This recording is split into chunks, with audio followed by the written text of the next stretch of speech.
est mort, et je suis vivant au siècle des siècles. Et incarnatus est,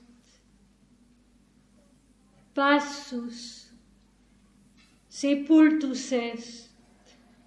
Et voici, j'étais mort, et je suis vivant au siècle des siècles. J'étais mort, oublié en l'homme, mais je reste vivant au siècle des siècles. Amen.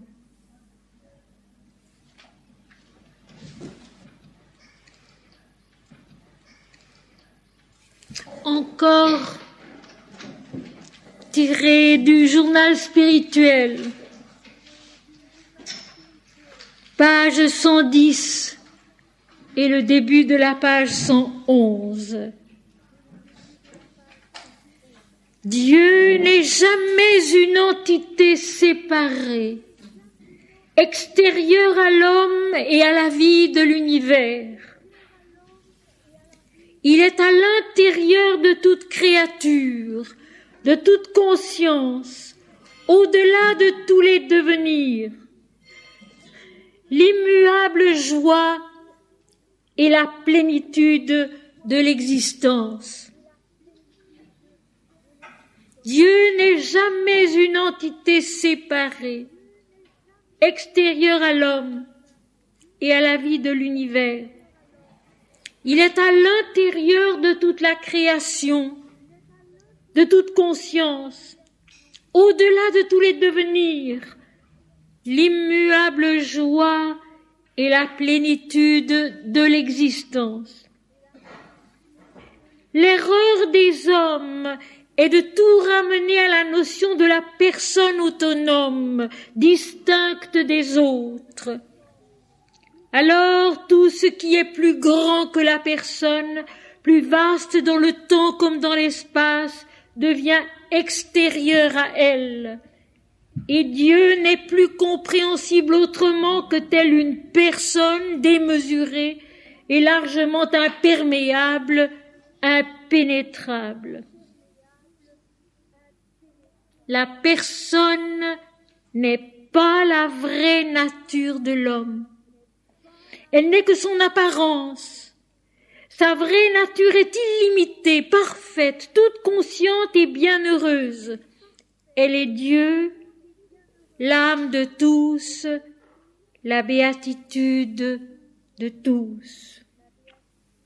Dieu est cela qu'on trouve au fond de soi, quand tout le reste a été dépassé, l'alpha et l'oméga, l'éternité de ce présent que nous vivons, l'éternité de ce présent que nous vivons, la perfection de ce tâtonnement dont nous souffrons, la paix de ce combat que nous livrons en nous-mêmes, dans le cœur invisible de l'univers, dont l'apparence matérielle et formelle n'est qu'une imagerie qui passe, un jeu de lumières et de couleurs, la projection d'un psychisme transcendant dont la vie consciente de l'homme porte en elle toute l'étendue. Samadhi. Il n'y a pas de commencement. Il n'y a que l'éternité où l'adorateur et l'adoré sont un, dans la joie inaltérable. Telle est la pleine maturité de l'âme et la suprême simplicité.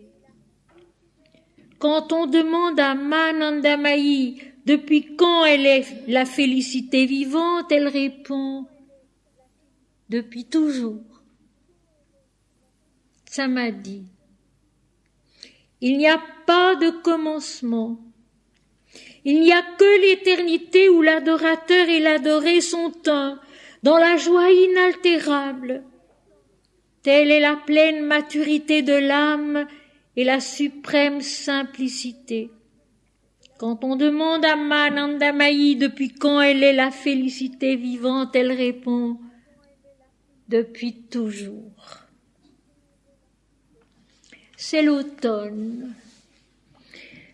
Lorsque, redescendant des sommets spirituels où le silence gonflé de vie radieuse révèle Dieu, tu t'approches des hommes, oublie ce que tu sais pour ne te souvenir que de l'amour éprouvé là-haut. Penche-toi sur la peine et adoucis-la. Penche-toi sur la joie et partage-la. Penche-toi sur l'espérance et soutiens-la. Penche-toi sur le doute et la colère et comprends-les, non pas selon l'intelligence des hommes, mais selon la sérénité ineffaçable de l'extase. L'homme, en priant, croit s'adresser à Dieu tandis qu'il ne s'adresse qu'à soi-même et n'attend que la réponse qu'il est capable de saisir. Je répète parce que c'est très important. L'homme, en priant, croit s'adresser à Dieu tandis qu'il ne s'adresse qu'à soi-même et n'attend que la réponse qu'il est capable de saisir. Il faut avoir pour soi-même une exigence toujours plus haute, toujours plus pure, toujours plus vaste et dépourvue d'égoïsme, d'orgueil. Il faut avoir pour soi-même une exigence toujours plus haute, toujours plus pure, toujours plus vaste et dépourvue d'égoïsme, d'orgueil. Alors un jour Dieu se révèle au fond de la prière. Alors un jour Dieu se révèle au fond de la prière, comme étant le soi unique et parfait dans lequel la conscience individuelle s'est épanouie pour l'éternité. L'attente a reçu sa réponse, qui est la béatitude.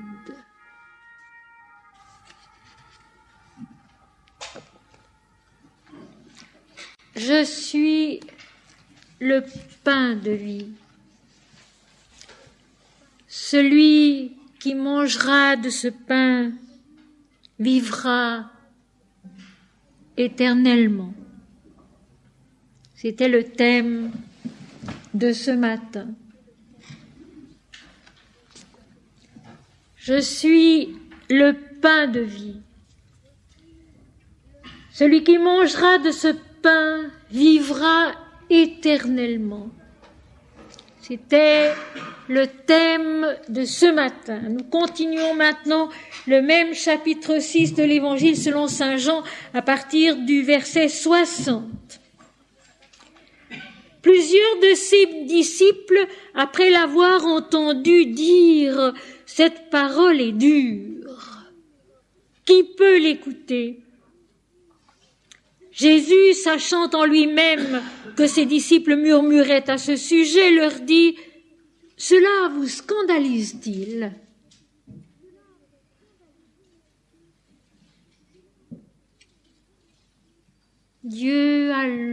Jésus a longuement expliqué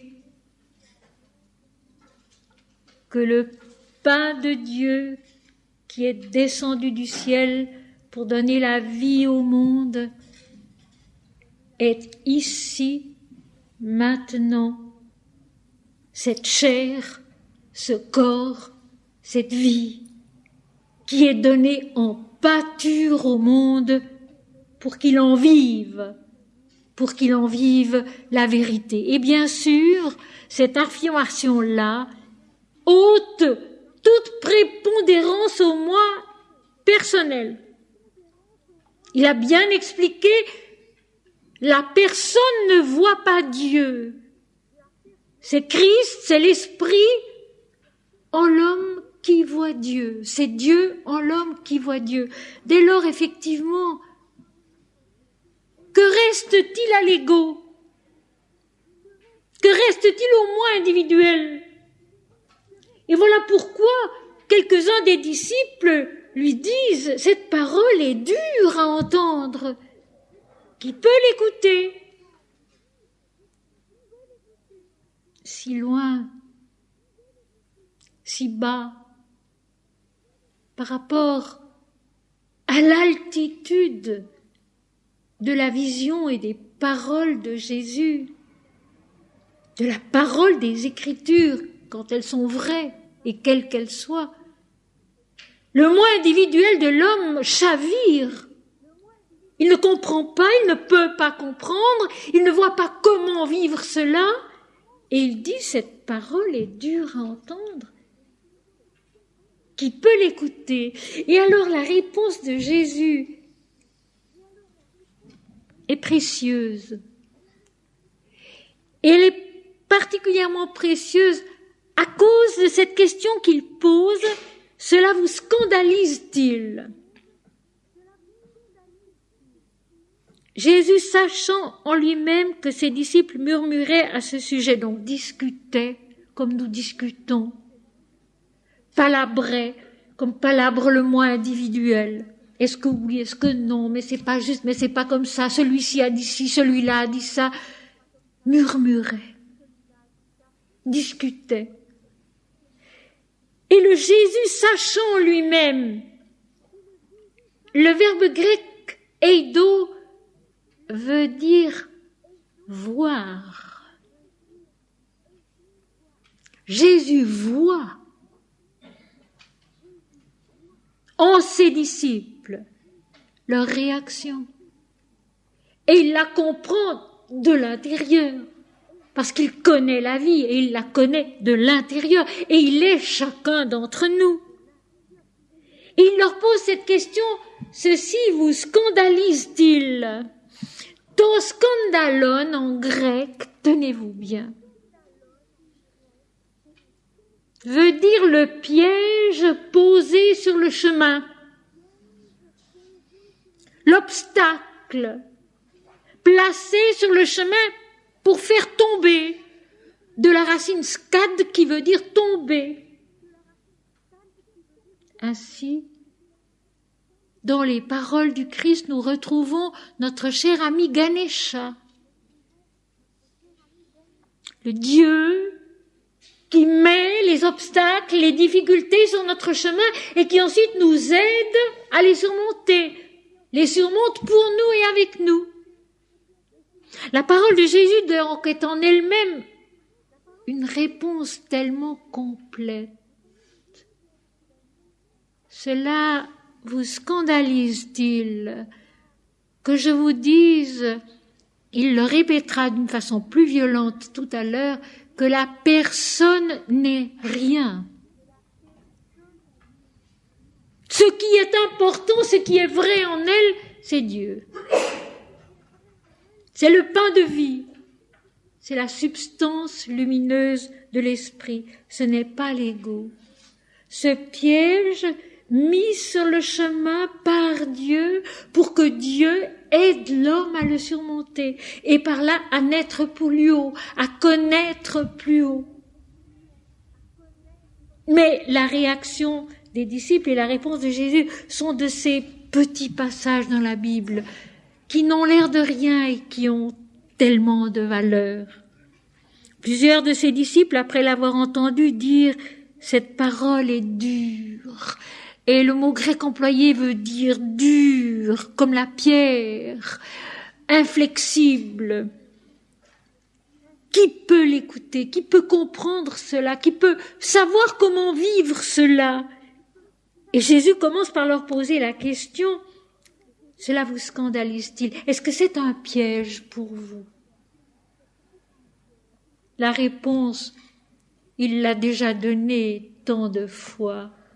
Veillez et priez sans cesse, chantez Dieu sans cesse, aimez-le, répétez son nom, notre Père qui es aux cieux, c'est tout simple. Si on prend chaque jour 10 minutes pour répéter dans son cœur mon Seigneur et mon Dieu, notre Père qui es aux cieux, ou bien Om Shri Ram, Jai Ram, Jai Jai Ram. 10 minutes. Ça suffit pour permettre un travail en nous qui va commencer, qui va se poursuivre, qui va se développer et qui nous entraînera à d'autres pratiques de piété qui nous conduiront toujours plus loin, toujours plus haut. Mais il faut commencer à le faire une fois. Chaque jour, à un certain moment, si possible toujours le même, au même endroit, dans les mêmes conditions, tout arrêter. Mon Seigneur et mon Dieu, notre Père qui es aux cieux, toi seul, Om Shri Ram, Jai Ram, Jai Jai Ram. Savez-vous, mes amis, pourquoi nos réunions sont si précieuses? Pourquoi il y a partout toujours plus d'auditeurs? Pourquoi nous sommes toujours les uns et les autres toujours plus heureux pendant ces réunions et à la sortie de ces réunions? C'est uniquement pour cela. C'est parce que pendant un moment un peu long, nous avons pensé à Dieu seul. Et c'est quelque chose qu'il faudrait savoir garder précieusement dans sa vie ensuite. Se souvenir que ces moments où on vit en Dieu, pendant que j'écoutais l'admirable passage de Let Incarnatus et une partie du Sanctus de la messe solennelle de Beethoven, je me disais, eh bien, je ressentais que nous étions enveloppés par Dieu. Il est en nous, mais il est également tout autour de nous. Et en écoutant ces pages de musique admirables, écrites par un être exceptionnel à tout point de vue, parce que quoi qu'on puisse raconter de la vie de Beethoven, c'est une vie exceptionnelle à tout point de vue. Quand on connaît son enfance, quand on connaît la dureté de son père envers lui, quand on sait par où il a passé, quand on sait qu'il est devenu sourd, qu'il s'est rendu qu'il devenait sourd et qu'il a continué à écrire une des musiques les plus belles qui soit, dans l'état d'esprit divin qui était le sien, en entendant sa musique, en l'exécutant, on se sent enveloppé par Dieu. Voilà pourquoi ces instants-là sont si précieux. Et si d'une manière ou d'une autre nous avons la possibilité, la faculté de les multiplier dans notre vie quotidienne, de les rendre en tout cas journaliers, un moment, réécouter un bout d'une cassette, écouter un morceau de musique spirituelle et chanter Dieu pendant 10 minutes. Je sais qu'un progrès se fait en nous et que peu à peu, Dieu nous change. L'Esprit nous change. Il nous nourrit et il nous change en lui-même. Nous vivons par lui et de lui.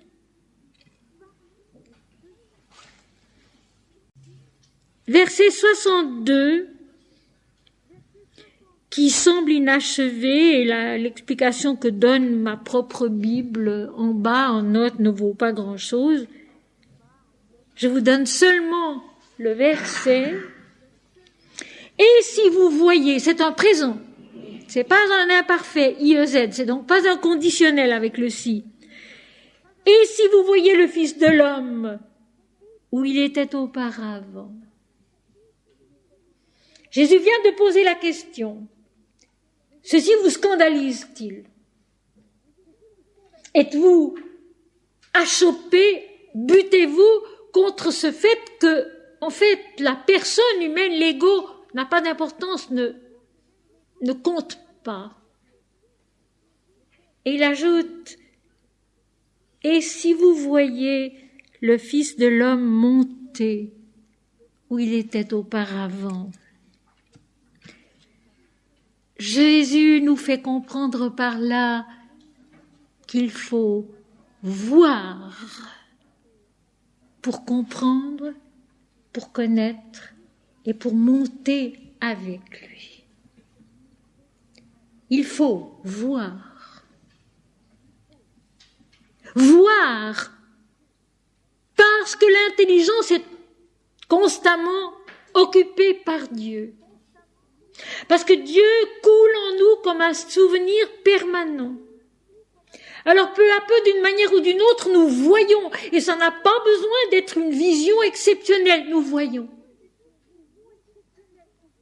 Et si vous voyez le Fils de l'homme monter où il était auparavant, il l'a dit au chapitre 3, le Fils de l'homme qui était dans le ciel, qui est monté dans le ciel, qui est descendu sur la terre et qui demeure dans le ciel.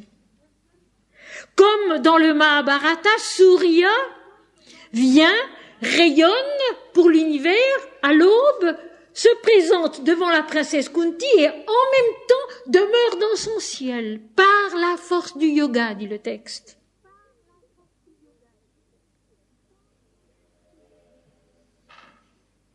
Jésus est tout. Il est l'homme sur la terre qui porte Dieu en soi et le révèle. Il est le commencement de la création. Il est aussi l'alpha et l'oméga. Il est le chemin dans la création et il est l'immuabilité dans l'absolu. Si vous voyez le Fils de l'homme monter où il était auparavant, ce qu'il est réellement, alors vous ne vous scandaliseriez plus, vous ne vous étonneriez plus de ma parole, vous comprendriez que je suis le pain de vie, la substance de la vie, sa nourriture qui l'a conduit à la vérité. Et il ajoute, c'est l'esprit qui vivifie, autrement dit, tout est esprit. La chair ne sert de rien. Il vient pourtant de dire, il vous faut manger ma chair. Il vient de le dire et de le répéter. Et maintenant il dit, la chair ne sert de rien. Les paroles que je vous ai dites sont esprit et vie. Autrement dit, la substance du corps lui-même est la lumière de l'esprit et la vie de l'esprit. Et je suis cela en vous. Je suis cela en tous, dès avant le commencement et à jamais. C'est l'esprit qui vivifie, l'esprit qui est la chair, l'esprit qui est la substance, l'esprit qui est la lumière, l'esprit qui est la vie. La chair ne sert de rien toute seule, elle n'existe même pas parce qu'elle naît de l'esprit et elle retourne à l'esprit. Les paroles que je vous ai dites sont esprit et vie. Exactement, mes amis, le sommet du samadhi, Satchidananda, l'être qui est connaissance et béatitude indivisiblement. La Sainte Trinité, le Père qui est le Fils et qui sont le Saint-Esprit.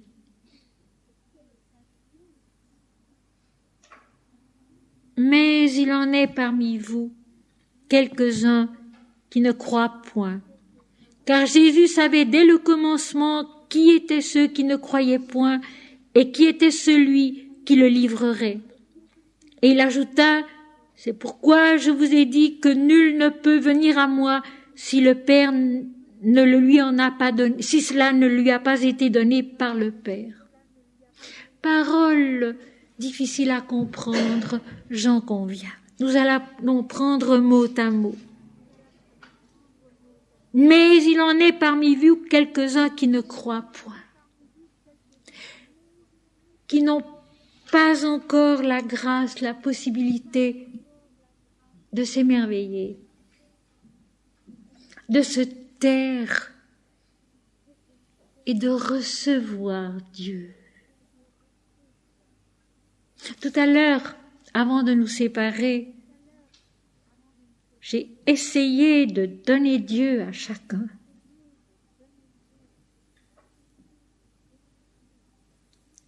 La grande majorité d'entre vous a reçu. Quelques-uns seulement ont riposté une réponse toute mentale qui était inutile et qui se situait trop bas. Tout à l'heure, en vous quittant, j'ai essayé de donner Dieu à chacun.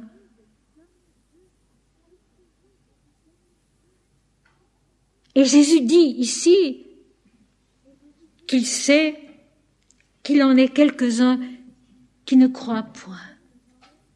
Voyez-vous, mes amis, au commencement de la démarche, et pour moi-même, ce fut exactement la même chose. Et pour Jésus, au commencement de sa démarche, et pour Sri Ramakrishna, au commencement de sa démarche, c'est la même chose. Pour tous, c'est la même chose.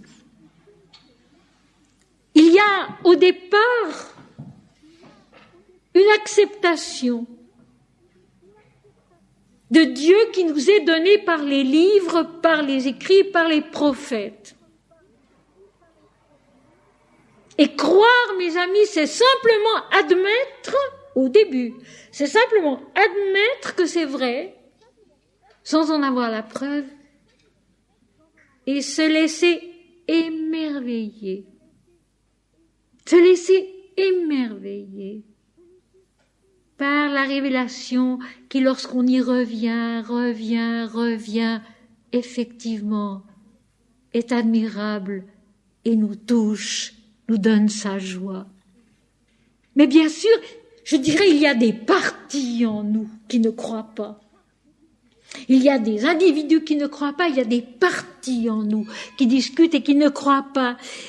Et quand il est écrit ici, car Jésus savait que dès le commencement, il savait qui étaient ceux qui ne croyaient point et qui était celui qui le livrerait. Il ne faut pas comprendre cette parole d'une façon personnelle et individuelle. Dès le commencement de la vie, en chacun de nous, il y a les parties de notre être qui sont disposées à recevoir, à croire, à vivre la parole de vérité. Et il y a la partie qui ne peut pas croire, qui ne peut pas comprendre, qui livre la sainteté à des valeurs concrètes trop basses. Et ceci, c'est vrai dès le commencement. Et Jésus, qui est le commencement, le devenir et la fin, c'est dès le commencement qu'il y a dans la créature, dans la création, des parties de l'être qui livre Dieu, qui livre la sainteté à des valeurs matérielles, apparentes, passagères, qui font dépendre la foi en Dieu de manifestations concrètes, d'exaucements matériels. Comme Jacob lui-même qui l'a dit, si tu m'accordes ceci, cela, je croirai, je te suivrai, en parlant à l'Éternel. Ceci est faux dès le commencement et aboutit à livrer la vérité, la sainteté à des valeurs concrètes, passagères et dérisoires en regard de la vérité. Et ceci, c'est en tout homme. Ceci, c'est en chacun. Nous recevons peut-être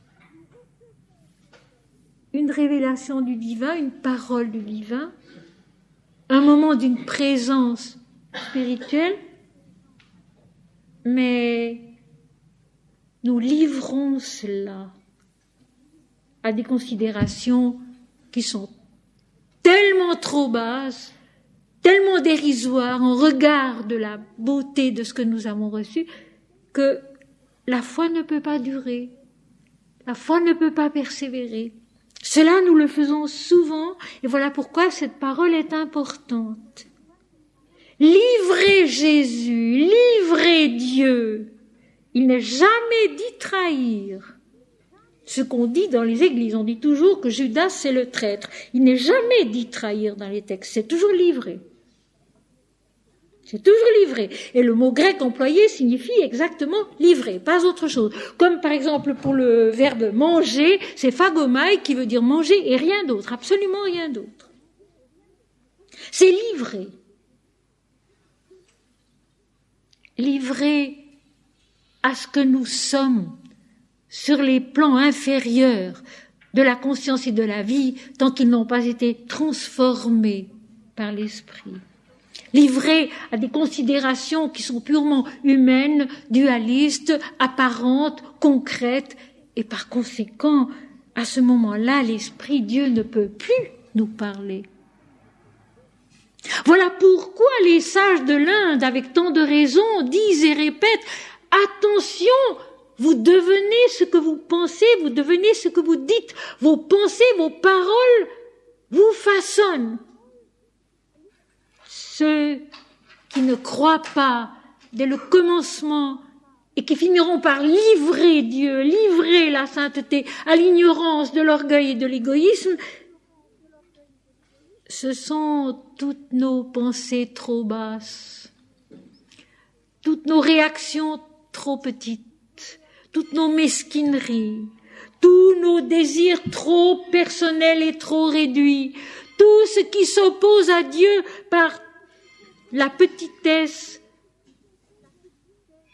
qui écrase, qui cache l'immensité de la révélation. Jésus savait dès le commencement, non pas dès le commencement de sa vie ici sur la terre pendant 33 ans, mais dès le commencement de la création, Jésus savait qu'il y a des forces, des éléments en l'homme dans la création qui ne croient pas, qui ont de la peine à avancer sur ce chemin-là, qui trouvent que ces paroles sont dures et qui finissent par livrer Dieu à ce qu'il n'est pas du tout. Et bien souvent, malheureusement, la foi des églises fait cela. Elle livre la révélation à une piété qui est beaucoup trop basse, à une pratique qui est beaucoup trop exiguë, beaucoup trop humaine et trop centrée sur l'homme. Je suis frappée chaque fois qu'il m'arrive d'assister à un service religieux, que ce soit pour un mariage, que ce soit pour un décès, que ce soit pour autre chose, il est toujours question des hommes et pas de Dieu. Juste en passant, oui, on lui donne comme une aumône, une pensée, mais il est toujours question des hommes, toujours question de l'homme, jamais de Dieu. Et pourtant les textes sont là, et pourtant les textes sont immenses. Jésus savait dès le commencement qu'il y a dans la création des éléments qui ne croient pas, qui ne peuvent pas accueillir encore le divin, à moins d'avoir été purifiés par justement la piété qui vient de Dieu, qui vient de l'esprit, qui vient du pain de vie, et que l'un d'entre eux le livrerait Dieu, la sainteté, à des valeurs insuffisantes. Ramener la foi, Dieu ou la pratique du yoga à une simple réussite humaine, c'est le livrer. C'est le livrer. Et cela, nous le faisons nous aussi. Tous les personnages de la Bible sont en nous, Judas aussi est en nous. Cet élément de notre pensée, de notre conscience humaine qui trahit, qui livre la révélation de la sainteté. Dès ce moment, plusieurs de ses disciples se retirèrent et ils n'allaient plus avec lui. Ça aussi, c'est quelque chose que nous connaissons. Après un temps de ferveur, après un temps de joie dans lequel nous avons vécu en chantant Dieu, en méditant régulièrement, en écoutant peut-être une cassette, en écoutant de la belle musique, en lisant un peu dans des livres vraiment spirituels qui parlent vraiment de vie spirituelle et pas d'autre chose, c'est comme si une partie de nos forces vive, une partie de notre vie spirituelle s'en allait, ne suivait plus. Nous avons tous connu de ces passages-là et nous en connaissons peut-être en ce moment.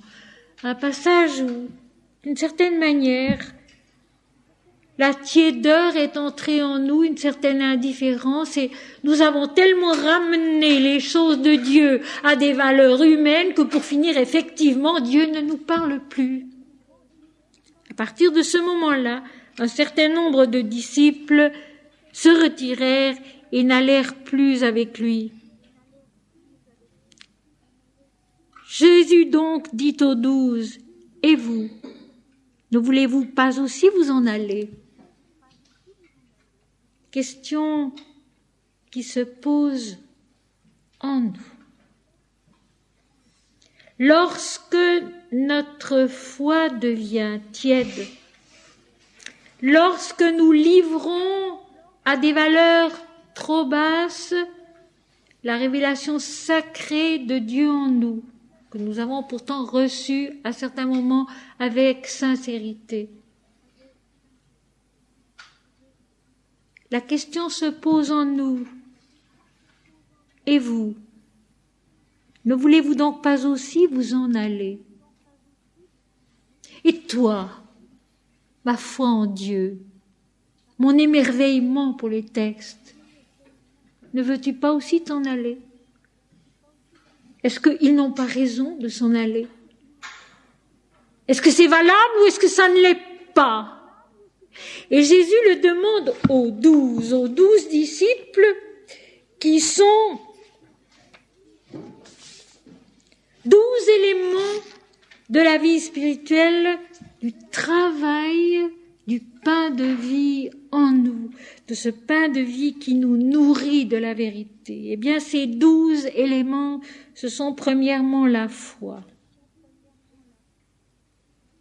Et Sri Ramakrishna dit bien, sans la foi, l'homme ne possède rien.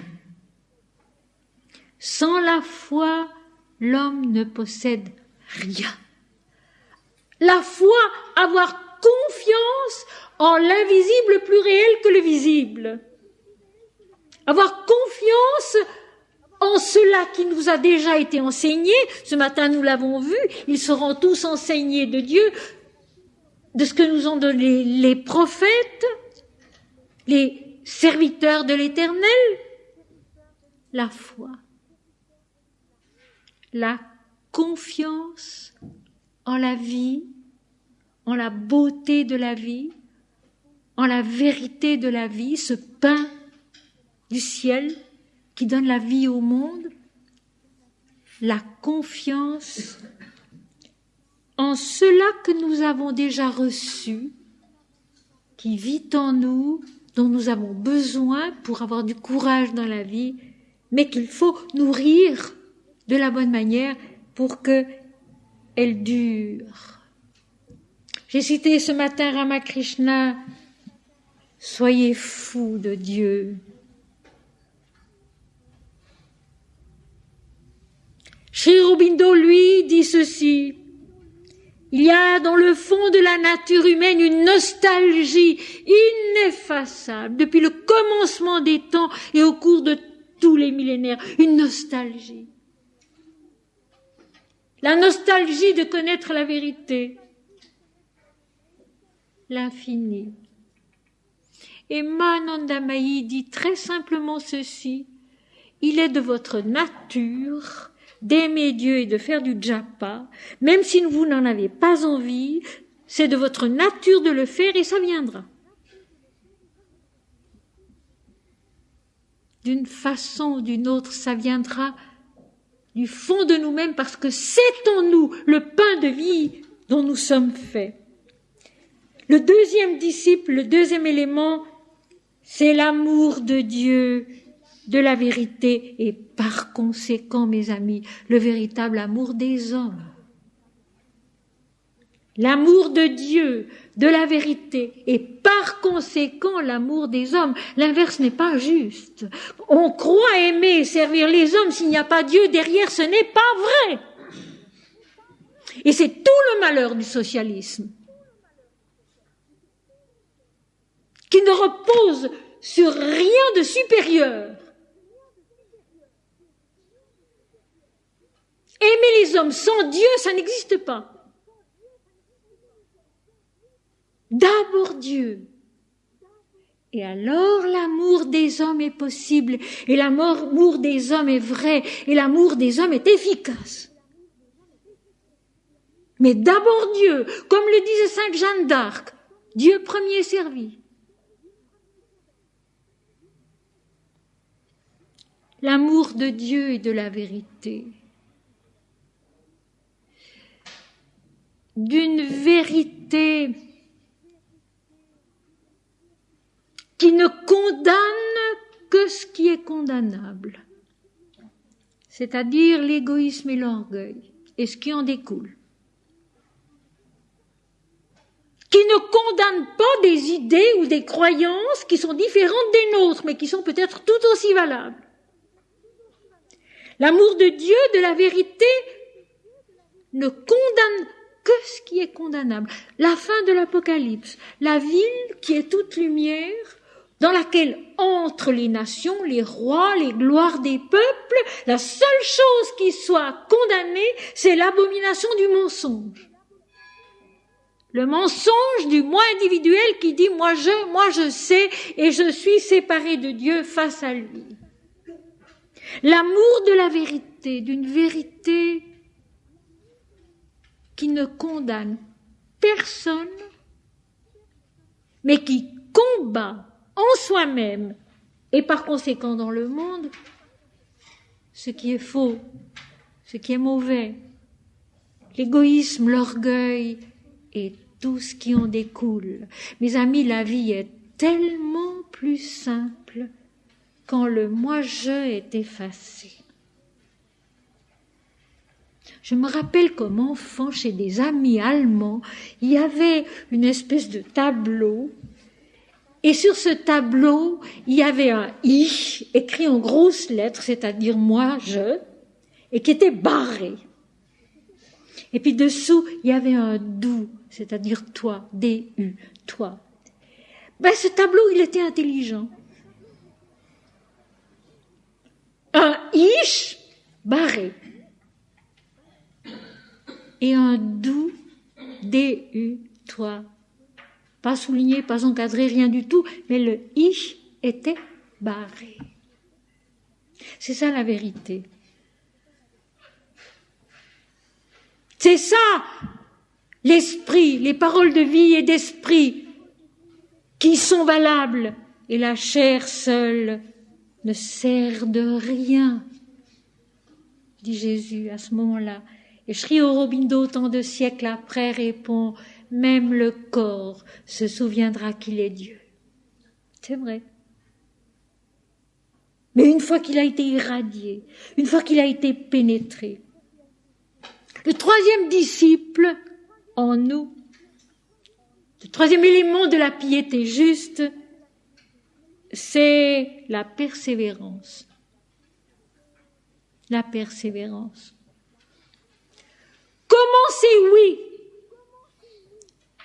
mais continuez.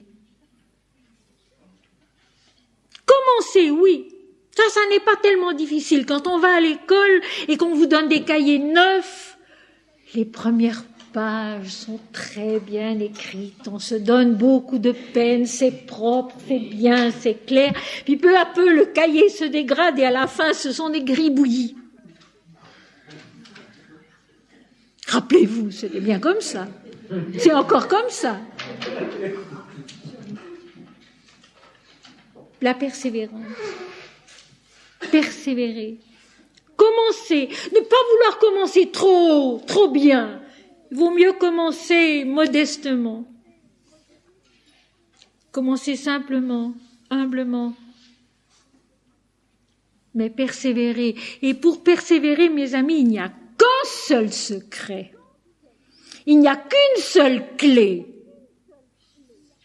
C'est l'amour.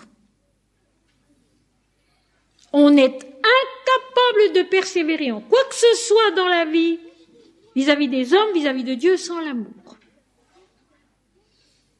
Quand on aime, on persévère, coûte que coûte.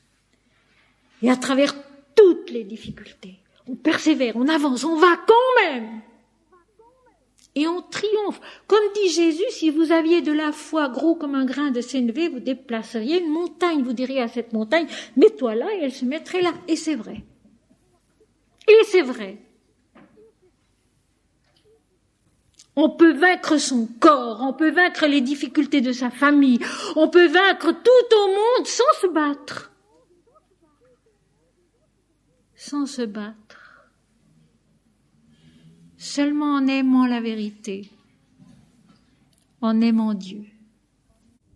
On s'arrête pour tourner la cassette et on repart. C'est exactement ça. Le quatrième disciple, c'est un disciple qui a une tâche difficile. Le quatrième disciple, c'est la sincérité, c'est la véracité. Ne pas se faire, ne pas se voir plus beau qu'on est. J'ai une amie adorable depuis beaucoup d'années, car nous étions très jeunes toutes les deux quand nous étions déjà ensemble. Et qui m'a dit, tu sais, mon grand malheur dans ma vie, ça a été de me raconter des histoires. C'était vrai. Mon grand malheur dans ma vie, ça a été de me raconter des histoires, de m'imaginer toutes sortes de choses qui finalement n'étaient pas vraies en moi.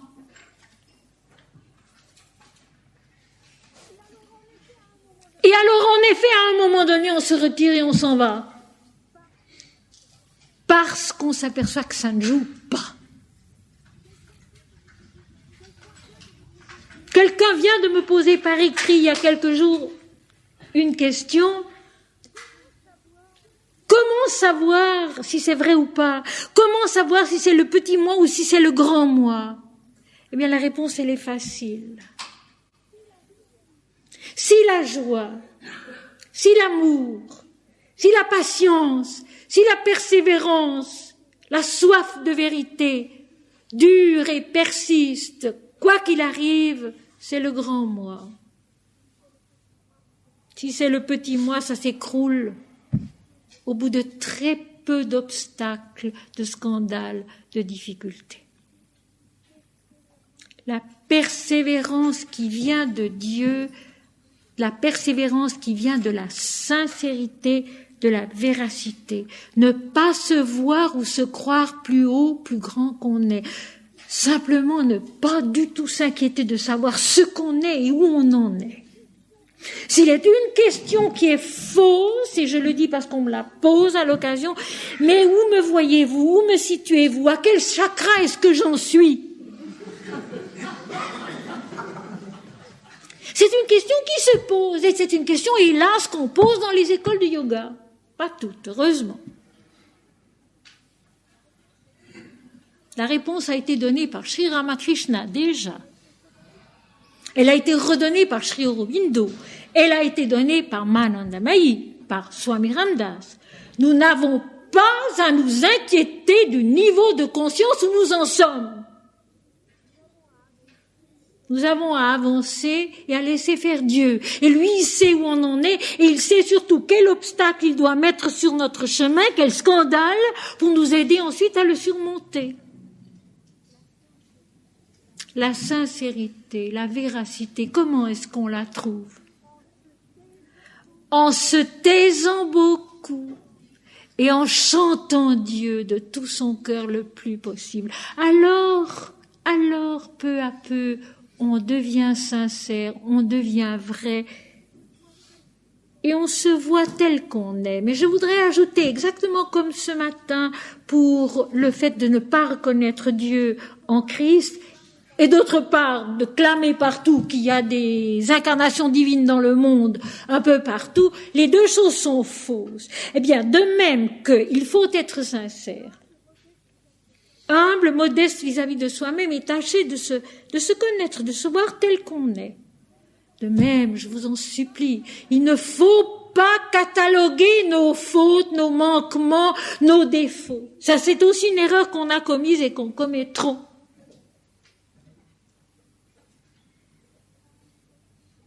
Prendre conscience à l'occasion de ce qui n'est pas juste, de ce qui n'est pas vrai en nous, oui.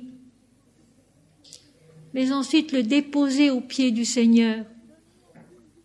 Le donner à Dieu et l'oublier. Ça, c'est l'islam qui le dit. Et c'est rudement juste. Le commencement de la vie spirituelle, c'est de prendre conscience de ses limites, de sa petitesse, des difficultés qu'on a. Et puis, quand on en a pris conscience, sincèrement, les donner à Dieu et ne plus jamais y penser. Ou comme le disait cette vieille grand-mère si joliment pour consoler quelqu'un de beaucoup plus jeune, « Mais, ma chérie, tes chagrins, donne-les à Dieu. Et puis souviens-toi qu'une fois qu'une chose est donnée, elle ne t'appartient plus. Donne à Dieu qui ne commet pas de faute, parce que nous commettons beaucoup de fautes. Donnez à Dieu et ne plus y toucher, parce que Dieu ne commet pas de faute. Il transforme. Il fait d'un mal un bien. La sincérité, la véracité. Toujours dire la vérité, puis quand on ne sait pas, eh bien dire je ne sais pas ou ne rien dire du tout. Et la sincérité envers soi-même, la sincérité envers les autres. Et mes amis, là où c'est le plus facile d'apprendre à être sincère, c'est quand on essaye d'aimer vraiment. Aimer vraiment. Aimer pour l'autre et pas pour soi-même. Aimer pour que l'autre grandisse, soit heureux, s'épanouisse, pas pour soi-même. Aimer en attendant quelque chose en retour, ce n'est pas aimer. Aimer, être là, donner pour l'autre, pour que l'autre s'épanouisse, et pas pour soi-même, et pas pour recevoir quelque chose en retour.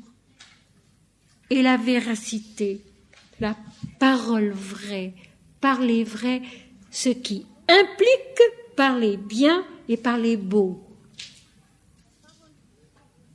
La parole vraie, ce qui implique parler bon, parler noblement et parler d'une belle façon. Ça va ensemble. La vérité est bonne et belle. Le 5e disciple, c'est le courage. Le courage, il en faut. Il en faut pour tout dans la vie. Il en faut au-dedans de nous-mêmes pour aller de l'avant jour après jour, avec tout ce que la vie nous propose jour après jour, de plus ou moins agréable ou désagréable, de plus ou moins facile ou difficile, et parfois même de douloureux, de très triste. Le courage. Le courage, c'est une vertu noble. Le courage n'est jamais grossier, vulgaire. Le courage, c'est une vertu noble. La notion des chevaliers d'autrefois, ce qu'ils en faisaient après les témoins, mais la notion du chevalier autrefois. Le courage, c'est une vertu noble. Cultiver en soi-même, disait Mahananda Mahi, la confiance et la joie divine. Et elle allait plus loin, elle disait, toute faiblesse est un péché. Le courage. Le courage, mes amis, de chanter Dieu même quand le cœur n'y est plus, quand la force n'y est plus, quand la joie n'y est plus, quand la vie dément décidément trop ce qu'on essaye de croire et de vivre, le courage de chanter Dieu quand même. Mon Seigneur et mon Dieu, notre Père qui es aux cieux, toi seul, quand même.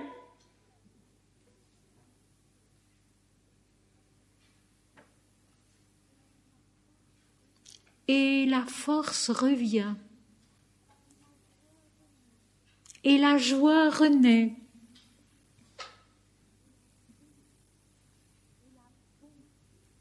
Et la bonté vient à notre secours. La bonté qu'on doit avoir pour les autres et la bonté qu'on reçoit. La bonté vient à notre secours. Comme le Samaritain vient au secours du soldat, du héros blessé, du courage blessé. Parce que le courage peut être blessé, comme un soldat. La bonté vient à notre secours, d'une manière ou d'une autre. Je veux vous le raconter parce que c'est très beau.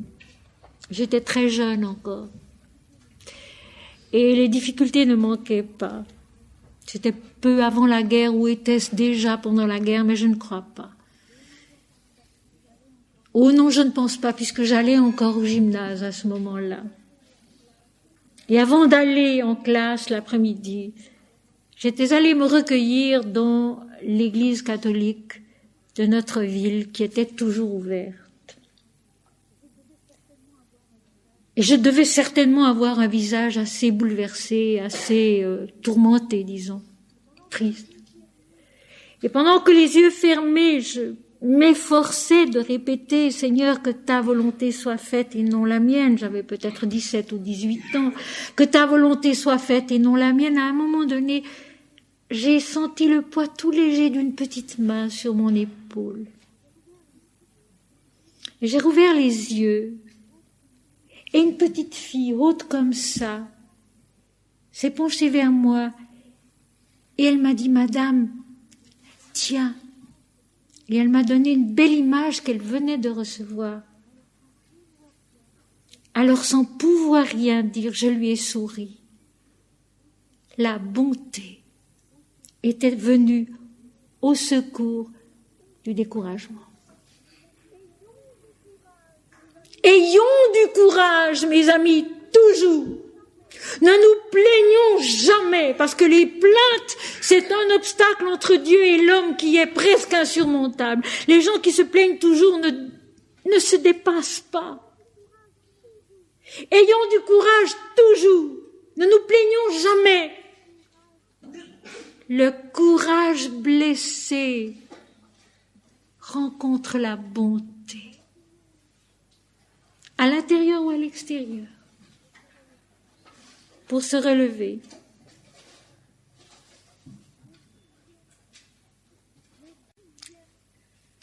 Le 6e disciple, c'est la patience. La patience. Il en faut partout, toujours, du commencement à la fin de la vie. La patience.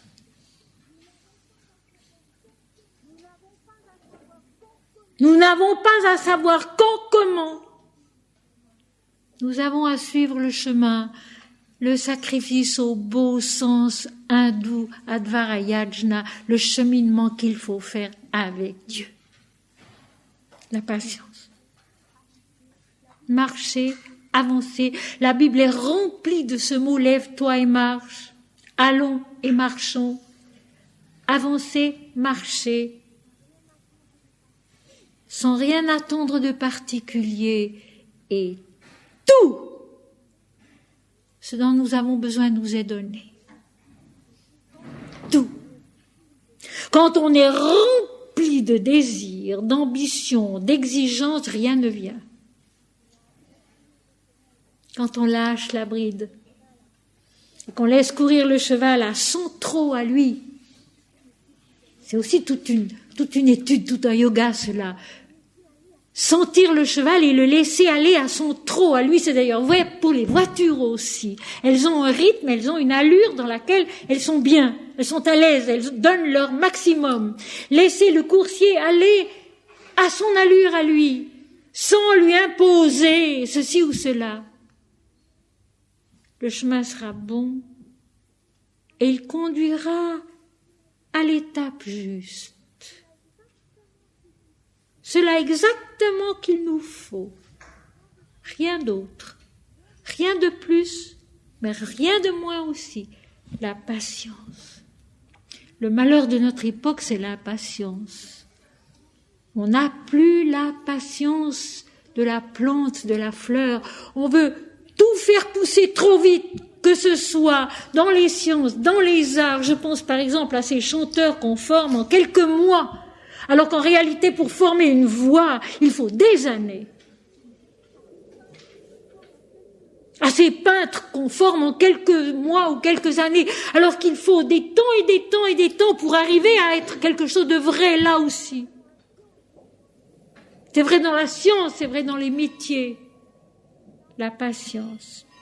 Étape après étape, l'offrande à la vie. L'offrande à la vie. Jour après jour, de ce qu'on peut. Et pour finir, c'est Dieu qui aura été conquis. Le 7e disciple, c'est l'humilité. Sans humilité, on n'avance pas, on n'arrive à rien. L'humilité saine, naturelle, juste. J'ai confiance, j'ai du courage, je vais de l'avant, mais je suis ce que je suis, je peux ce que je peux. Il y a des choses que je ne peux pas encore, que je ne pourrai peut-être jamais. La notion juste de ce qu'on est, parce que nous laissons Dieu nous la dire. Être heureux de ce qu'on est sans demander plus. Parce que quand le moment sera venu de grandir, le Seigneur descendra. Il descendra du ciel. Il se donnera lui-même en tant que pain de vie pour que nous puissions grandir en lui. Le 8e disciple, c'est la force juste. La force juste. Si vous observez un bon ouvrier qui enfonce un clou, il ne tapera pas 20 fois sur le clou. Il ne tapera ni trop fort ni trop doucement. Il donnera peut-être en tout 2 ou 3 coups, mais exactement à l'endroit et avec la force nécessaire. La force juste. Ne pas déployer un zèle démesuré qui sera immanquablement suivi d'un découragement démesuré aussi. Aller pas à pas, d'une manière équilibrée et saine. Aujourd'hui, j'ai pu aller jusque-là. Je me sens pas la force d'aller plus loin, j'arrête. Je me sens pas la force d'aller plus loin, j'arrête. La force juste, la santé, l'équilibre dans tous les efforts que nous faisons. Un esprit de vérité, c'est le 9e disciple. Un esprit de vérité. Eh bien, mes amis, l'esprit de vérité, c'est une chose capitale, c'est l'état d'esprit dans lequel nous vivons et nous faisons notre travail. Un état d'esprit attentif, ouvert, généreux, qui développe au maximum l'intelligence des choses, l'intelligence que nous pouvons en avoir, un esprit de vérité.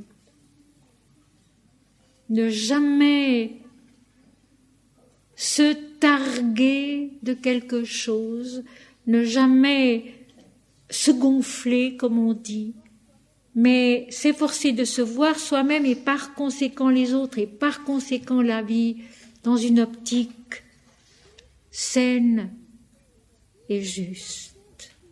Et dans tout cela, qu'est-ce qui aide immanquablement? C'est la répétition du nom de Dieu et le souvenir de sa parole. Mon Seigneur et mon Dieu, je suis le pain de vie, tu es tout. Enfin, le 10e disciple, c'est la joie. La joie d'être, la joie de pouvoir chaque matin respirer l'air frais, la joie de pouvoir être utile, se rendre utile à soi-même et aux autres, la joie de la vie qui nous a été donnée en se souvenant que cette vie est Dieu, le pain de Dieu qui est descendu du ciel pour donner la vie au monde. La joie d'être simplement parfois encore un tout petit peu utile à quelqu'un, utile à quelque chose. Et ça on peut toujours, même déjà simplement en étant joyeux. Simplement en étant joyeux. La joie. Quand on chante beaucoup le nom de Dieu, quand on répète souvent sa parole, je suis le pain de vie, je suis la vérité, la vie, celui qui croit en moi vivra quand même il serait mort. L'Éternel est mon bouclier. Éternel notre Seigneur, que ton nom est magnifique sur toute la terre. La joie vient d'elle-même. Une joie qui est là, parce que la pensée est juste, l'état d'esprit est juste, et le souvenir qu'on en a est vrai. Et enfin, le 11e disciple, le don de soi. Le don de soi. Ne pas chercher à posséder, mais à devenir pour être et pour pouvoir se donner. Se posséder pour se donner. Ne pas chercher à posséder pour soi-même, mais s'efforcer de devenir pour être et pour pouvoir se donner. Toutes les études qu'on fait, tous les apprentissages qu'on fait ont ce sens-là. On apprend pour pouvoir ensuite donner ce qu'on sait, ce qu'on est, se donner. Le don de soi. Le don de soi à Dieu. Le don de soi à Dieu. Seigneur, je fais sur terre les travaux qui me sont demandés, la tâche qui m'est départie. C'est toi qui le veux ainsi, je l'accepte comme c'est. Mais l'important, c'est que je vive pour toi seul. L'important, c'est que je vive pour toi seul. À chaque réveil, à chaque matin, mon Seigneur et mon Dieu, cette journée t'appartient, ce n'est pas moi qui vais la vivre, c'est toi.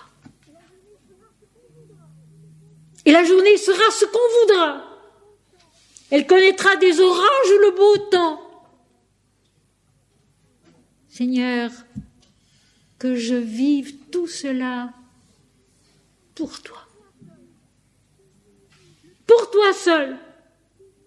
Le pain de vie qui nourrit et qui fait que nous sommes attirés vers la vérité de l'esprit, vers Dieu, que nous grandissons en esprit et en vérité. Mais mes amis, l'important dans toute cette liste, il y aura le 12e disciple, mais nous en sommes au 11e. Le 12e, c'est une surprise. Je vous la fais attendre un moment. Tous ces disciples qui sont en nous, il faut s'en souvenir tous les jours. Il faut s'efforcer de les entraîner avec nous tous les jours à la suite de Jésus. Et non pas se retirer et s'en aller. C'est pourquoi Jésus demande, et vous? Il demande aux 12, et vous? Ne voulez-vous pas aussi vous en aller?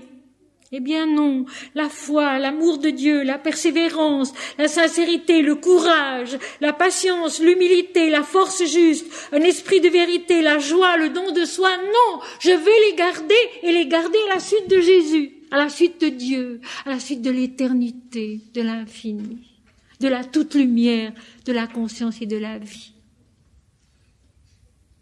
Le don de soi. Dans l'Ancien Testament, devant le tabernacle, au cours du passage dans le désert, chaque matin et chaque soir, l'offrande de 2 agneaux d'âne. L'offrande de l'unité à l'unité, de la dualité dans l'unité à l'unité. Le matin et le soir, devant le tabernacle, devant la tente d'assignation, vous offrirez 2 agneaux d'une année, le matin et le soir, tous les jours. Et un agneau, c'est une promesse, c'est une croissance, c'est une vie. Donc cette offrande, c'est l'offrande de la vie à l'éternité.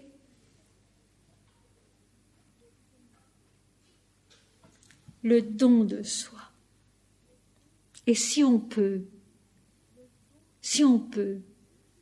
le don de soi inconditionné.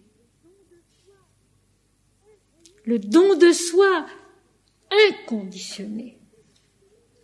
Soyez fous de Dieu. Laissez pleurer, parler, appeler en vous la nostalgie millénaire de l'existence qui est de connaître la vérité, la lumière. Rappelez-vous que votre nature, elle vous demande de faire du japa, de chanter le nom de Dieu, parce que vous êtes fait de lui. Et maintenant, le 12e disciple, c'est la discrimination qui peut devenir le mensonge. C'est la discrimination qui, si elle n'est pas bien nourrie du pain de vie, si elle n'est pas bien maintenue dans la droiture de la conscience, devient une discussion mentale de mensonge qui livre la vérité pour 12 cycles d'argent, pour une valeur matérielle insignifiante. Le 12e disciple qui est en nous aussi, c'est la discrimination qui peut être faussée et devenir un mensonge. Les discussions, les bavardages, les élucubrations, les théologies qui finissent par tellement sombrer dans la dualité que ce n'est plus juste du tout, que ce n'est plus vrai du tout. Livrer Dieu, la sainteté, au mensonge, aux valeurs apparentes, inexistantes en fait, matérielles et mentales. Que l'un des 12 le livrerait. La discrimination à laquelle il faut faire bien attention, en elle comme un pilier, doit demeurer tout à fait droite la conscience du nom de Dieu. Ce pilier que ne doit jamais perdre la discrimination mentale, dualiste, consciente, humaine. Dieu debout au centre. À partir de là, on peut discriminer. À partir de là, on verra juste. Mais si on ne donne pas à Dieu toute sa valeur, toute sa souveraineté, la discrimination peut conduire au mensonge et à l'égarement. Livrez Jésus. Voilà les 12 disciples auxquels Jésus demandez-vous. Ne voulez-vous pas aussi vous en aller ? Et alors l'admirable réponse de Pierre. Simon-Pierre lui répondit, Seigneur, à qui irions-nous ? À qui irions-nous ? Tu as les paroles de la vie éternelle. À qui irions-nous? Qui parle comme toi? Qui agit comme toi? Qui est maître de toutes les situations comme toi? Qui a ton amour? Qui a ta force, ta stabilité? À qui irions-nous? Nous l'avions vu dans le chapitre 12 de l'Évangile selon saint Jean, qui est d'ailleurs l'un des sujets de la petite brochure que je vous ai apportée cette fois-ci, qui est le commencement du tome 2 de Foi chrétienne et spiritualité hindoue, la conférence sur Jean 12. Les Grecs eux-mêmes qui viennent à la fête à Jérusalem et qui cherchent Jésus parce que ce qu'ils ont reçu, les pharisiens, les scribes, tous, viennent là pour se purifier, pour assister à la fête. Et tous s'inquiètent de savoir si Jésus sera là. Parce que le reste ne suffit pas. Parce que le reste ne suffit plus. Il faut le pain de vie. Il faut la nourriture vivante qui nous permet de nous nourrir et de grandir en Dieu. À qui irions-nous? Tu as les paroles de la vie éternelle, de cette vie éternelle qui est une conquête intérieure. Ça, le disciple ne le sait pas encore, il ne peut pas le savoir, mais il le pressent, il l'attend, il l'accepte et il l'aime. Tu as les paroles de la vie éternelle. Le chemin intérieur de la progression spirituelle qui nous enfante au royaume de Dieu, à l'éternité, à l'infini. Et le verset 69, qui est une progression, Pierre continue.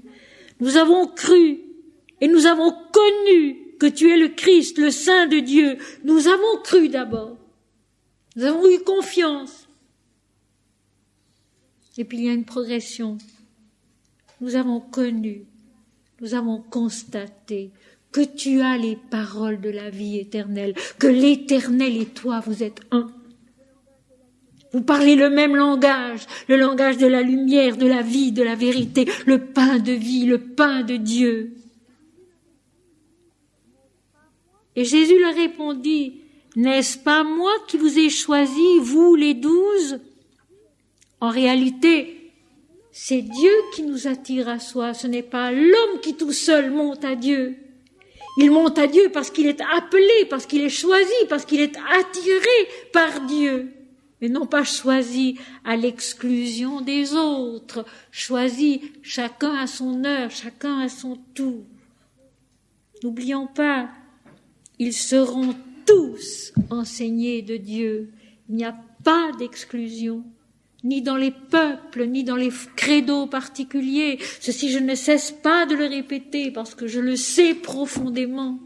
Et l'Apocalypse ne cesse pas de le dire elle aussi quand elle parle des peuples, des nations, des tribus, des langages, des rois, tous. Un évangile universel pour tout peuple, toute nation, toute tribu, tout langage, tout roi, tout royaume.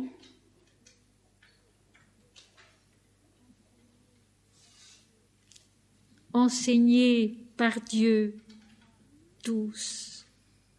C'est moi qui vous ai choisi. C'est Dieu qui nous aime et c'est Dieu qui nous choisit.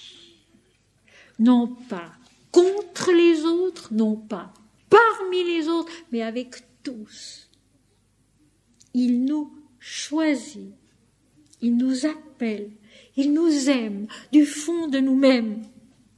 Et Jésus ajoute encore une fois, et l'un de vous est un démon. L'un de vous est attaché au moi individuel, il va me livrer. Il est cette discrimination fausse, attachée au mensonge de l'ego, et qui va livrer la sainteté, la vérité au mensonge des valeurs dualistes matérielles. Il parlait de Judas Iscariote, fils de Simon, car c'était lui qui devait le livrer, lui, l'un des 12, livrer.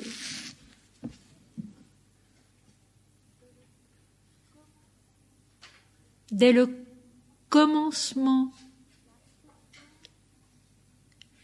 la tendance à livrer la sainteté, la vérité, la toute lumière, l'âme unique, aux valeurs dérisoires de la terre est en nous.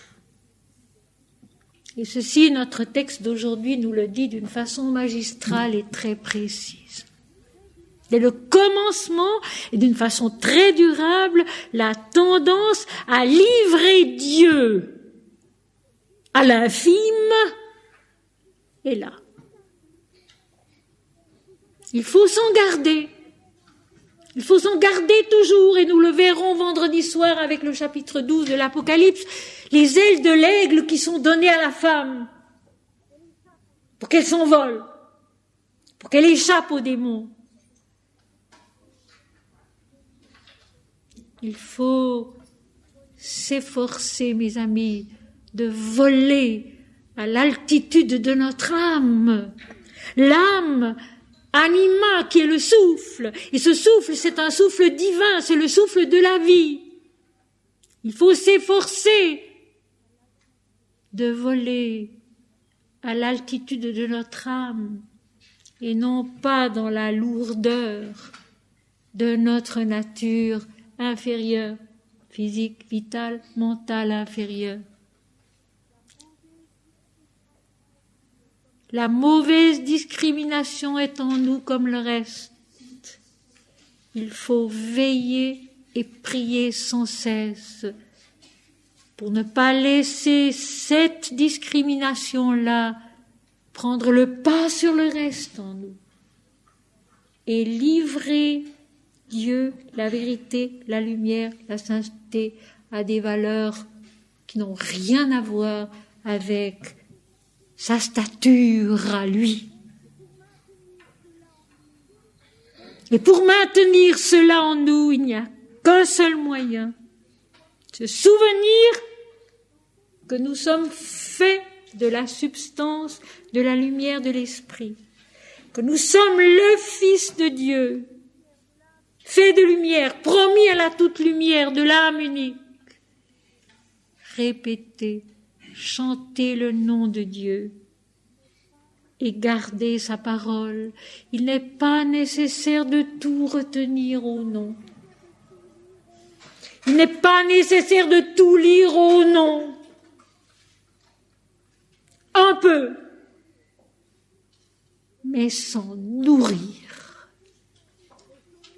Un peu, mais s'en nourrir vraiment pendant des mois, des jours, des années. S'en nourrir vraiment, le répéter chaque fois qu'on le peut, chaque fois que c'est nécessaire, chaque fois que le courage tombe, chaque fois que la persévérance oublie, chaque fois qu'en nous quelque chose faiblit, s'en souvenir. Je suis le pain de vie. Celui qui croit en moi vivra quand même, il serait mort. Le pain de vie, c'est-à-dire la substance vivante de la vérité. La substance vivante de la vérité dont nous sommes faits, parce que nous sommes faits de vérité.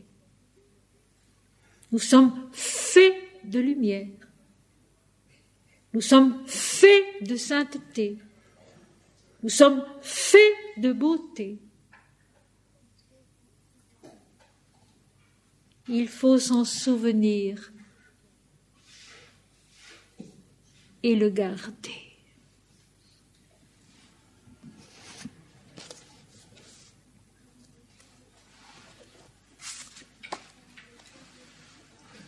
Dans le voilier rouge, un poème. Ô Seigneur, à tes pieds une chose, assez d'amour pour être toi. Assez d'amour pour être toi. Assez de joie pour être toi. et de beauté pour être toi. En passant, je vous dis ceci. Saint François d'Assise était laid. Saint François d'Assise était laid, petit, malingre, mal coiffé, avec des yeux enfoncés dans les orbites. Il rayonnait de Dieu lorsqu'il en parlait. Assez d'amour pour être toi, assez de joie pour être toi, et de beauté pour être toi, assez de vérité pour être toi.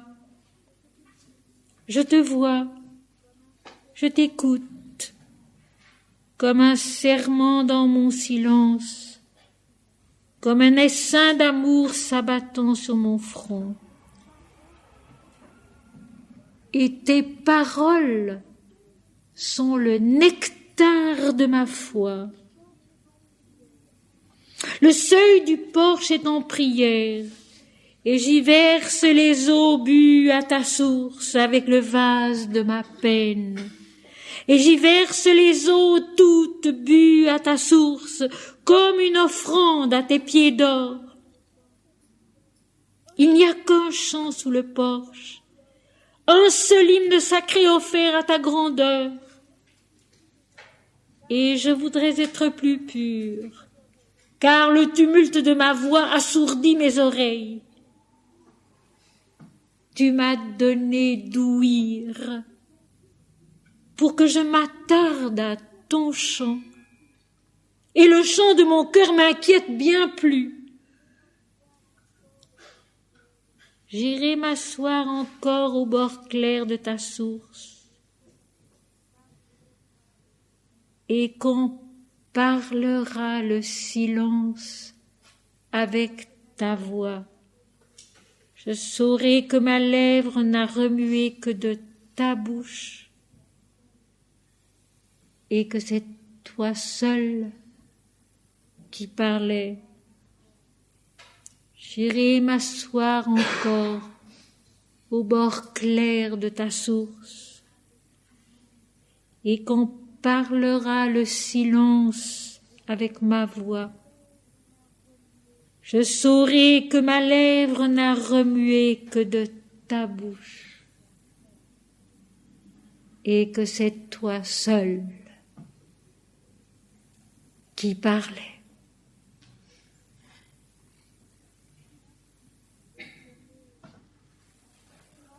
Je vais vous donner 3 petits mots en conclusion de cette journée pour que nous les emportions avec nous. Le silence est Dieu. Le silence est Dieu. Le silence est Dieu. Parce que Dieu est nous-mêmes, notre substance, le pain qui nous nourrit, le breuvage qui nous désaltère. Il est nous-mêmes, et son chemin, le chemin de sa gloire et de sa vérité, est inscrit en nous, dans notre corps déjà, dans notre vie, dans notre pensée, dans notre cœur, dans notre intelligence, dans notre âme, dans notre esprit. En avant, toujours en avant. Au bout du tunnel, il y a la lumière. Au bout du combat, il y a la victoire.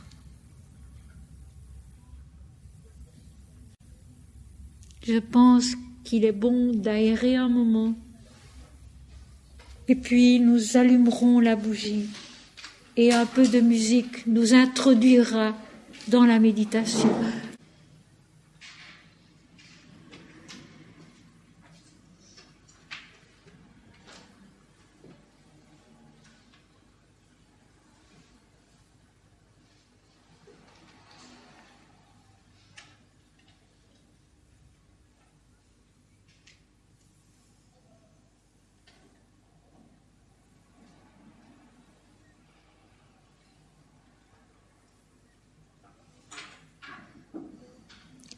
Le silence est Dieu. Le silence est Dieu. Mon Seigneur et mon Dieu, notre Père qui es aux cieux,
Dieu est la vie. Dieu est la vérité. Dieu est la lumière. Dieu est la sainteté. Dieu est la beauté. Dieu est la bonté. Dieu est l'intelligence juste.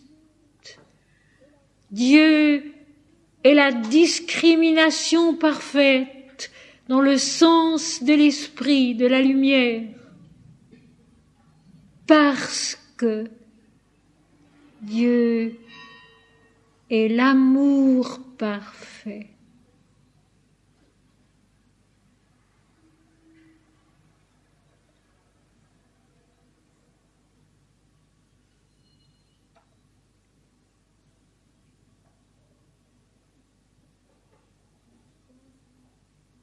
Il donne un sens plein à notre vie. Il donne une joie totale à notre effort.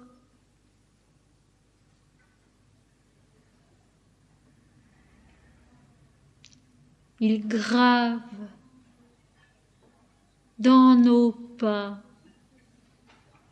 le chemin de l'éternité.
Que ta volonté soit faite, Seigneur, et non la nôtre.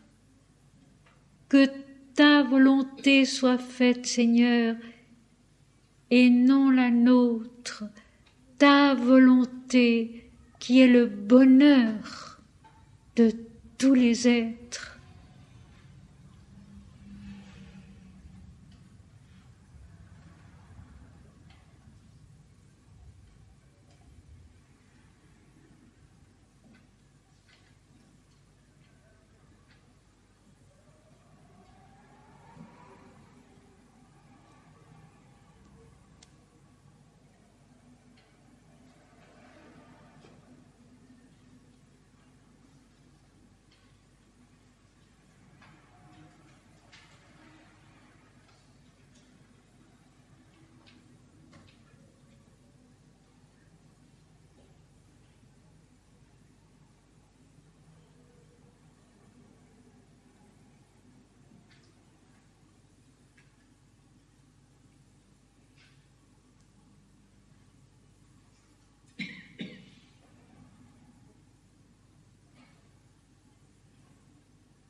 Dieu est en nous, l'éternité est en nous,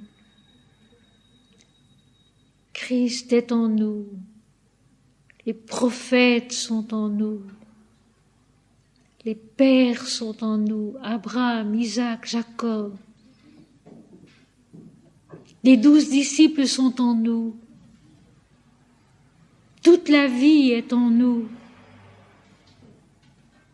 qui marche, chacun à sa manière,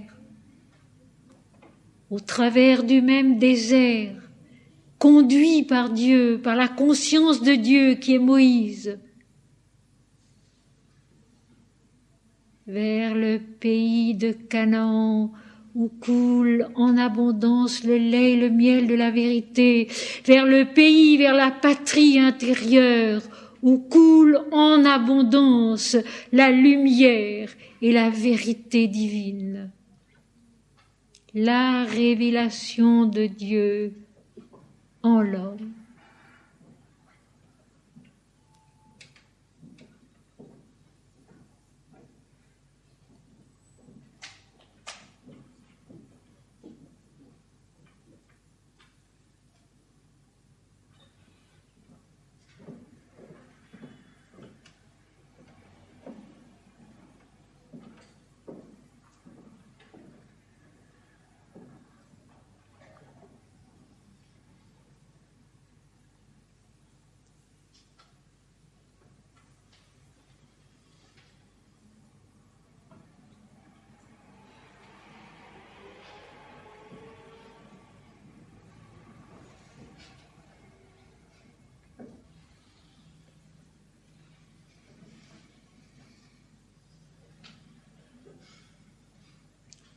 Seigneur,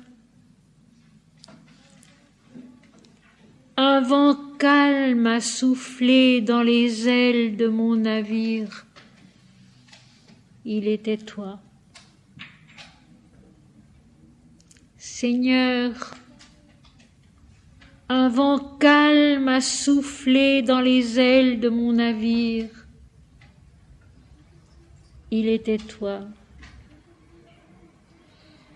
Il était toi, ce chant si beau, qui de l'eau bleue faisait un tintement de cristal infini. Il était toi, ce sourire des fleurs d'azur, épanoui comme des ailes parmi les vagues de leur vol. Seigneur, mes yeux ont percé l'horizon plus loin que l'aube et plus loin que la vie. Mon navire en courant sur l'eau de ta lumière a conquis un levant d'où l'on ne revient plus. Le vent qui s'est levé n'est pas une tempête. Il est un aviron qui me conduit à toi. Seigneur, dans ce pays d'or et de pourpre, où la verdure est saine et le climat léger, il n'est qu'un seul visage, et c'est le tien. Ta voix est là, qui ne parle pas, mais qui est, cette résonance en laquelle tout être respire. Ta vie est là, vrai comme l'oiseau qui de l'air tire son élan, aspire son vol et demeure en toi. Mon âme est là, et elle est toi, dans le baiser triomphal de la confiance parfaite. Lumière qui est toi, ô Seigneur. Vie qui est la lumière, amour où tout s'est retrouvé en toi, qui seul est. Un vent calme a soufflé dans les ailes de mon navire. Il était toi. Il était toi, ce chant si beau qui de l'eau bleue faisait un tintement de cristal infini. Il était toi, ce sourire des fleurs d'azur épanoui comme des ailes parmi les vagues de leur vol. Seigneur, mes yeux ont percé l'horizon plus loin que l'aube et plus loin que la vie. Mon navire en courant sur l'eau de ta lumière a conquis un levant d'où l'on ne revient plus. Le vent qui s'est levé n'est pas une tempête. Il est un aviron qui me conduit à toi. Le vent qui s'est levé n'est pas une tempête. Il est un aviron qui me conduit à toi.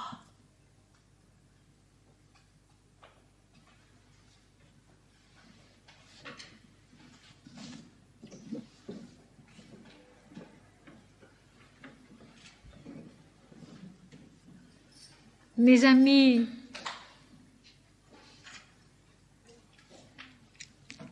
le silence est Dieu. Ce chemin de la vie de tous les jours qui devient le chemin intérieur de Dieu en nous. Il faut le vouloir, c'est vrai. Et le revouloir souvent, c'est vrai.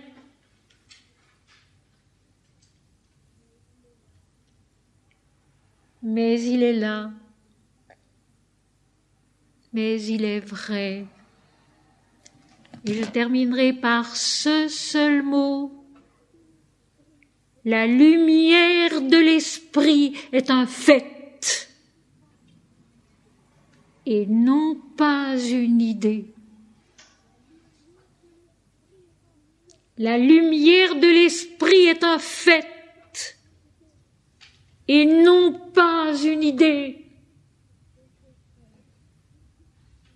Que ce fait soit et devienne le nôtre à tous et à chacun.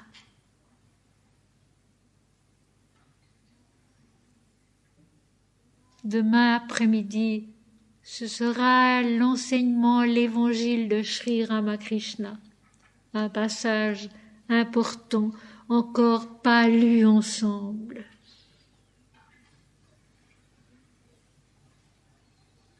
Bon retour chez soi, pour chacun et pour tous. Que cette soirée vous soit douce. Que ce dimanche matin demain vous soit heureux. En Dieu, tous ensemble, notre grande famille qui peu à peu, s'est agrandi au cours de ces 17 années. Notre grande famille qui marche et se nourrit de la lumière de Dieu.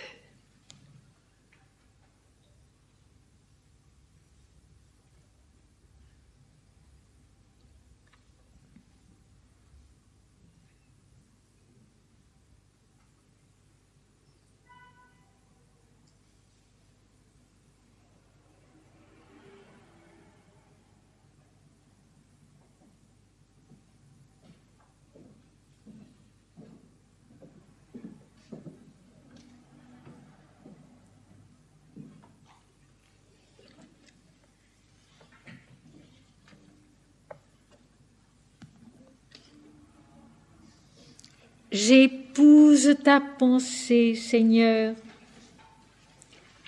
et je deviens ce que tu conçois.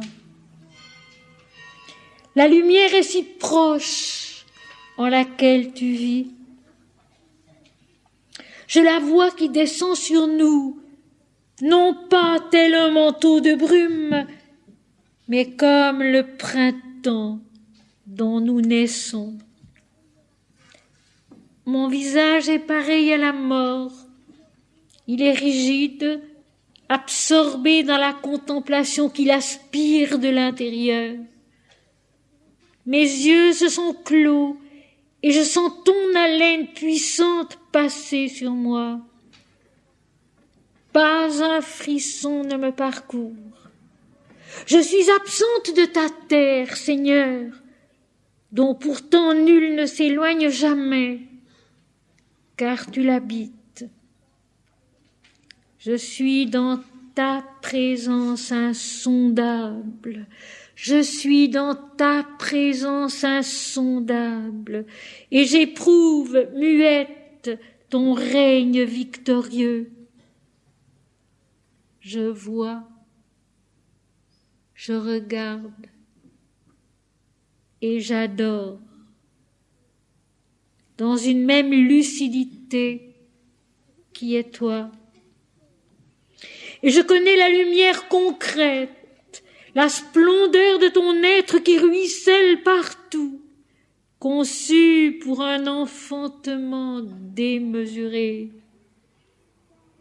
Univers, ta lumière, où suis-je ailleurs qu'en toi?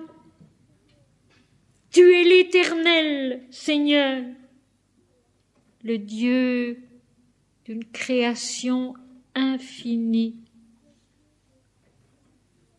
Prisonnier de ta gloire, mon esprit ne peut plus sortir de ta clarté. Il repart, il remonte et voit Dieu dans la paix. Prisonnier de ta gloire, mon esprit ne peut plus sortir de ta clarté. Il repart, il remonte et voit Dieu dans la paix.